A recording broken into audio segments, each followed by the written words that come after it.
मैं Dheeraj Saxena, assistant professor, government law college Churu से आज एलएलबी सेकेंड ईयर के third paper transfer of property act 1882 में सेक्शन 52 में वर्णित डॉक्ट्राइन ऑफ लीज पेंडेंस पर चर्चा कर रहा हूँ। लंबितवाद का सिद्धांत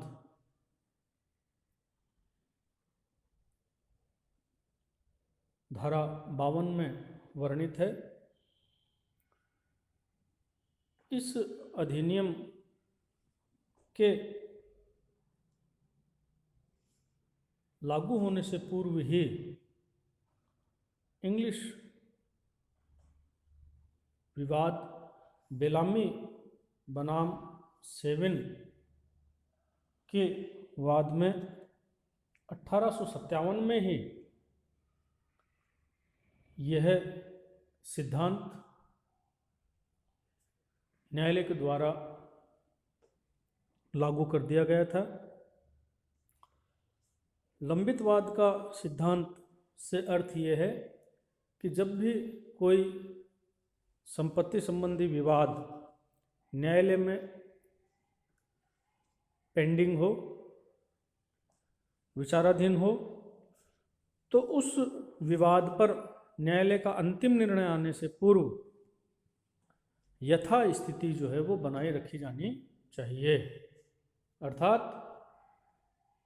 उस विवादग्रस्त संपत्ति का अंतरण किसी भी पक्षकार के द्वारा ऐसे किसी व्यक्ति को अंतरित नहीं किया जाना चाहिए जो उस विवाद का पक्षकार नहीं है।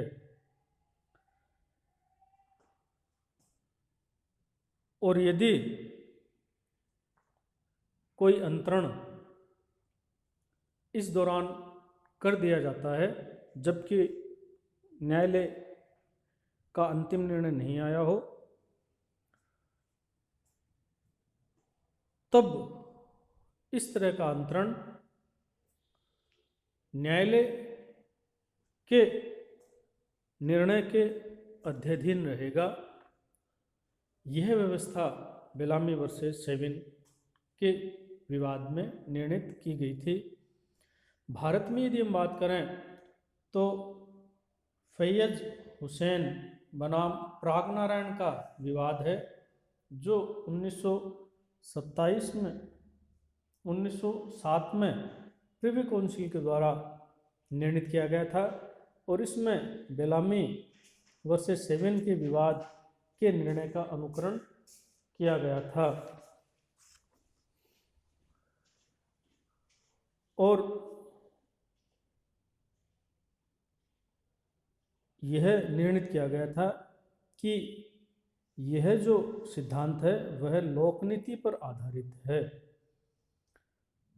तथा पक्षकारों द्वारा किए गए अंतरण को शून्य नहीं बनाता, अपितु इसको शून्य करणीय करार उस सीमा तक देता है जहां तक वह विवाद के किसी पक्षकार के अधिकारों को प्रभावित करता है। इसी तरह यदि हम बात करें उच्चतम न्यायालय के निर्णय की तो K.S.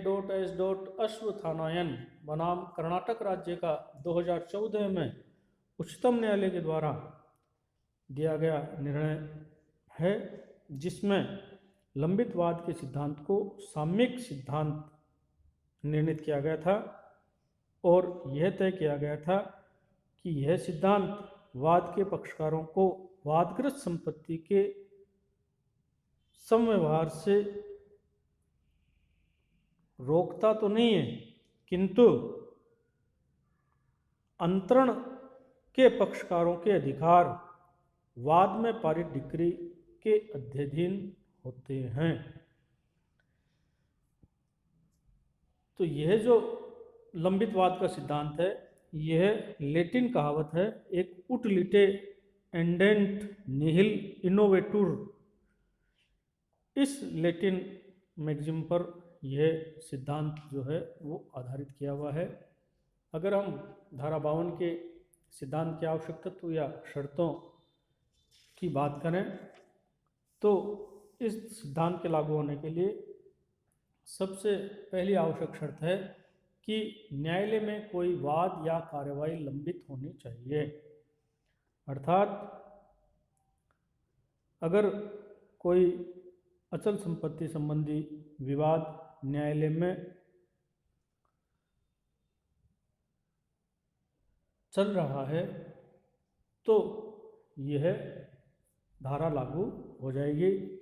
1929 में इस धारा 52 में एक स्पष्टीकरण जोड़कर एक जो विवाद था उसका समाधान किया गया कि किस दिन से यह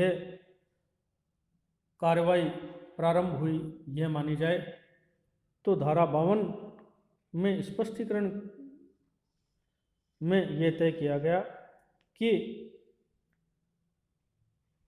जिस तारीख को वाद पत्र प्रस्तुत किया जाता है सक्षम न्यायालय में उस दिन वह पेंडिंग मान लिया जाता है। वाद पत्र प्रस्तुत किए जाने के दिन से धारा 52 का सिद्धांत लागू हो जाता है। लेकिन इसके लिए आवश्यक शर्त यह भी है कि वाद या कार्रवाई सक्षम न्यायालय में होनी चाहिए। अर्थात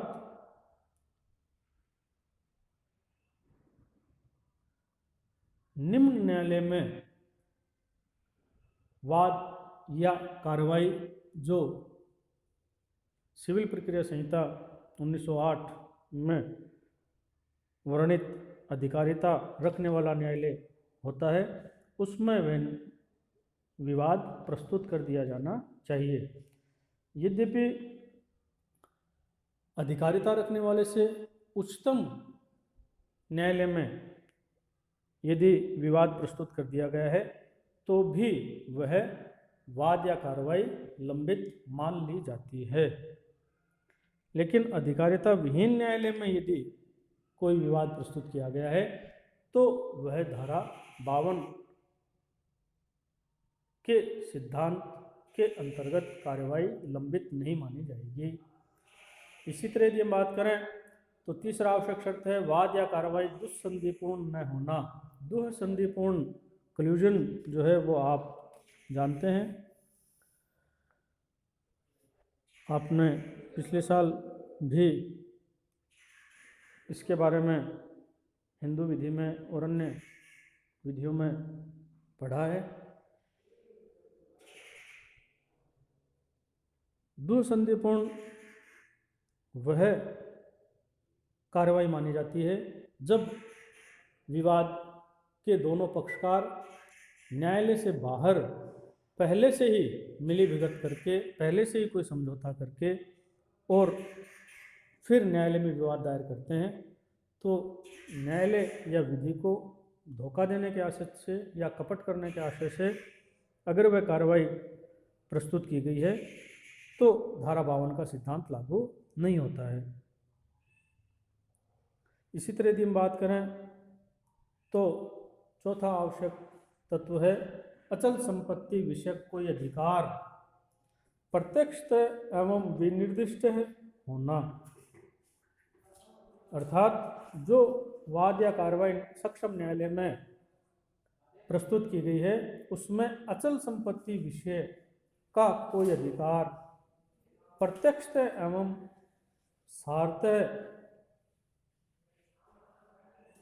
जुड़ा हुआ होना चाहिए।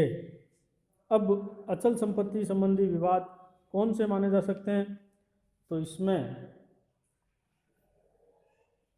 अचल संपत्ति के अंतरण की संविदा की विशिष्ट अनुपालन का विवाद, बंधक के लिए वाद, बंटवारे पार्टीशन के लिए वाद, हकशुफा के लिए वाद, बंधक ऋण के अंशदान के लिए वाद,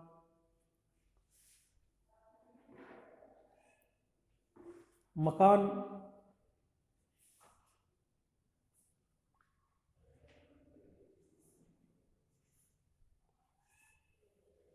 किराए का वाद जो है वह लंबित वाद के सिद्धांत के अंतर्गत नहीं माना जाता है। इसी तरह ऋण या क्षतिपूर्ति के लिए वाद जो केवल धनराशि की मांग तक सीमित हो, विशिष्ट चल संपत्ति को अधिग्रहण करने के लिए वाद, या भरण पोषण प्राप्त करने के लिए वाद, जब तक कि विशिष्ट अचल संपत्ति पर भार सृजित करने के लिए नहीं हो।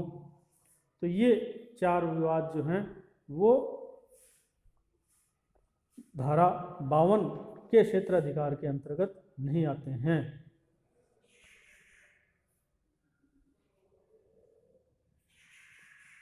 तो यह भी अनिवार्य शर्त है कि धारा 52 का सिद्धांत वहीं लागू होता है जब सक्षम न्यायालय में अचल संपत्ति विषयक कोई अधिकार प्रत्यक्षतः डायरेक्टली इन्वॉल्व होना चाहिए। इसी तरह यदि हम बात करें तो 5वां आवश्यक तत्व है कि विवादग्रस्त संपत्ति जो है उसका वाद या कार्रवाई के पक्षकार द्वारा अंतरण या निस्तारण किया जाना। यदि विवादग्रस्त संपत्ति का वाद के किसी पक्षकार के द्वारा अंतरण किया गया है तो ही धारा 52 का सिद्धांत लागू होता है। तो अंतरण क्या होता है यह हम पूर्व में पढ़ चुके हैं कि जो समव्यवहार है वह संपत्ति के अंतरण की कोटि में आना चाहिए। इसको हम धारा 6 में विस्तार से पढ़ चुके हैं। और दूसरा महत्वपूर्ण बात है कि वाद के किसी पक्षकार के द्वारा ही वह अंतरण या निस्तारण होना चाहिए। अगर वाद के किसी पक्षकार के द्वारा वह अंतरण या निस्तारण नहीं किया गया है, किसी थर्ड पर्सन ने उस संपत्ति का अंतरण किया है वाद के लंबित रहने के दौरान, तब धारा 52 का सिद्धांत लागू नहीं होता है। इसी तरह यदि हम बात करें तो वाद या कार्रवाई के दूसरे पक्षकार के अधिकार पर प्रतिकूल प्रभाव पड़ना चाहिए। तो यह भी एक महत्वपूर्ण तत्व है कि यदि वाद के किसी पक्षकार का अधिकार प्रभावित नहीं हो रहा है उस अंतरण से, तो भी धारा 52 का सिद्धांत लागू नहीं होता है। इसलिए जैसे एक संपत्ति कै को बंधक रखी गई और वह विवाद न्यायालय में विचाराधीन था, उसी दौरान संपत्ति का स्वामी संपत्ति को ख को बंधक रख देता है पुनः, तो यहाँ पर पूर्ववर्ती बंधकदार के अधिकार पर कोई प्रतिकूल प्रभाव नहीं पड़ रहा है, इसलिए द्वितीय बंधक पर धारा 52 का सिद्धांत लागू नहीं किया जाता है। इसी तरह यदि हम बात करें अंतिम आवश्यक तत्व की, तो लंबित वाद का जो सिद्धांत है वो यह निर्धारित करता है कि सामान्यतः वाद लंबित रहने के दौरान विवादग्रस्त संपत्ति का अंतरण नहीं किया जाना चाहिए, लेकिन यह धारा 52 का सिद्धांत वाद के पक्षकारों को उस संपत्ति का अंतरण करने से रोकता नहीं है। अर्थात वाद के दौरान संपत्ति का किया गया अंतरण शून्य नहीं होता है। ये बात आप बिल्कुल ध्यान रख लें, क्योंकि कई बार कंपटीशन में ये पूछा जाता है। तो धारा 52 का सिद्धांत वाद के दौरान किए गए अंतरण को शून्य घोषित नहीं करता है। केवल मात्र धारा 52 के सिद्धांत का इतना प्रभाव होता है कि वह जो अंतरण किया गया है वह अंतरण न्यायालय के निर्णय के अधीन होता है। अर्थात यदि अंतरक के पक्ष में संपत्ति का निर्णय न्यायालय करता है तो वह संपत्ति अंतरक को मिलने के बजाय द्वितीय अंतरिति को प्राप्त हो जाती है। और यदि न्यायालय का निर्णय अंतरक के स्वामित्व के विरुद्ध में आता है तो वह जो किया गया अंतरण है वह नल एंड वॉइड हो जाता है, अप्रभावी हो जाता है। तो अंतरक के फेवर में जितनी संपत्ति आती है उतना वह संपत्ति के अंतरण को प्रभावी किया जा सकता है। तो यह लंबितवाद के सिद्धांत का प्रभाव हम मानते हैं। इसके बाद कभी कभी ये भी पूछ लिया जाता है कि लंबितवाद के सिद्धांत के अपवाद क्या हैं। तो लंबितवाद के सिद्धांत के यदि हम अपवादों की बात करें तो ऊपर की चर्चा में जब हमने बात की कि यदि वाद के किसी पक्षकार का अधिकार प्रभावित नहीं हो रहा है तो धारा 52 का सिद्धांत लागू नहीं होता है। दूसरे अपवाद की बात करें तो यदि वह वाद अचल संपत्ति में किसी अधिकार को प्रत्यक्षतः और विनिर्दिष्टतः शामिल नहीं करता है तो भी धारा 52 का सिद्धांत लागू नहीं होता है। अर्थात चल संपत्ति के अंतरणों पर धारा 52 का सिद्धांत लागू नहीं होता है। इसी तरह यदि हम बात करें कि यदि न्यायालय की प्री कंसेंट लेकर या पूर्व अनुमति लेकर अगर वाद का पक्षकार संपत्ति का अंतरण कर रहा है तो चूंकि न्यायालय ने ही संपत्ति का अंतरण करने के लिए अनुमति दी थी तो धारा 52 का सिद्धांत फिर लागू नहीं होगा। इसके बाद यदि हम बात करें तो यदि विरोधी पक्षकार उस अंतरण पर पहले ही सहमति दे देता है और उससे अंतरण से कोई फायदा भी यदि उठा लेता है तो फिर विरोधी पक्षकार धारा 52 के सिद्धांत का सहारा नहीं ले सकता। इसी तरह यदि हम बात करें तो अस्वैच्छिक जो अंतरण हैं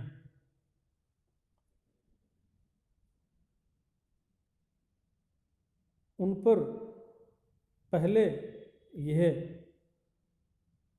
धारा 52 का सिद्धांत लागू नहीं होता था, लेकिन उच्चतम न्यायालय के द्वारा दिए गए निर्णय के पश्चात जो 1967 में सुरेंद्र नाथ सिन्हा वर्सेस कृष्ण कुमार के विवाद में न्यायालय ने निर्णय दिया था और यह तय कर दिया कि अस्वैच्छिक अंतरण जो हैं उन पर भी यह सिद्धांत लागू होता है। तो यह कुल मिलाकर आज हमारी चर्चा थी कि लंबितवाद का सिद्धांत के आवश्यक तत्व या शर्तें क्या हैं और इसके 3 leading cases Bellamy versus seven का जो अंग्रेजी न्यायालय का निर्णय है, फैद हुसैन वर्सेस प्रागनारायण जो प्रिवी काउंसिल का निर्णय है और K.S. अश्वत्थानायन बनाम कर्नाटक राज्य जो उच्चतम न्यायालय का निर्णय है, इस पर हमने चर्चा की। धारा 53 पर हम अगले वीडियो में चर्चा करेंगे। धन्यवाद।